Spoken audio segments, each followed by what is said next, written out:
มาบัดนี้มือ10 นิ้วของคำพันน้อยหนองบัวทองขอกราบพี่กราบน้องในโอกาสนี้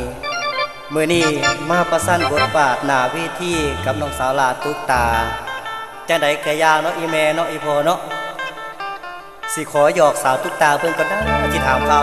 เราก่อนว่าเรามีลูกมีผัวหรือยังคือผู้จบผู้งามแต่เนาะอีพ่อ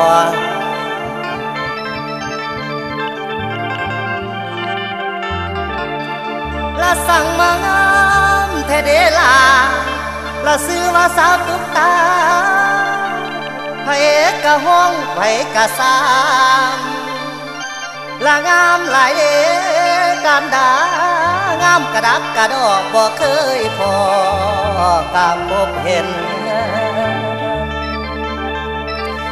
ยับมาในลาย่านเสียโตสมบัติก็ย่านละเนาะแล้วเขายังโสดเนาะ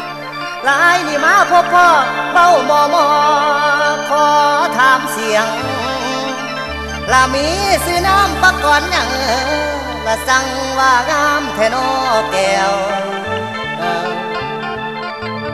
ละเกิดเป็นยิ่งขึ้นมานี่มีสายต้มแล้วบ่อุ่นยังบ่มีจะเทื่อได้ละขอสูนเคียงได้บ่น้องขอต้องได้บ่นะสิมาต่อมาต้องได้จังใดก็ยังมาค่าดองก็อย่าห่วงตัวไรนะก็ห่วงล่ะแอวกะดีอยู่คือว่าลิ้นโตแท้ละบ่ายบ่อีพ่อบ่ายบ่เอาบ่ายแล้วก็สิบ่ายต่อให้ละพ่อเอ้ยพ่อละมื้อนี้มาพบพ่อยอดสง่าผู้ลาเสียงละนึกว่าบุญพระลามี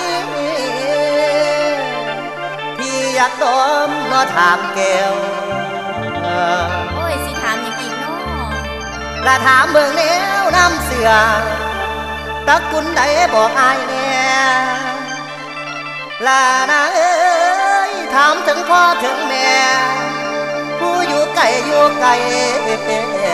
เอาเป็นไผแล้วบ่นะก็ยังบ่มีสิมาหาเอาอยู่หน้าเวทีนี่ล่ะอ้ายละจังว่าฟ้าต่อฟ้าอ้ายอยากยับเข้าใกล้เอาว่าไรขันมาตำในเวลาเด้อตำแดงบ่เสียหายยังเนาะก็ยังว่าตำบ่ได้เนาะละนางเอ้ยนางละขอจับในเด้อมือจับในเด้อมือนี่ละ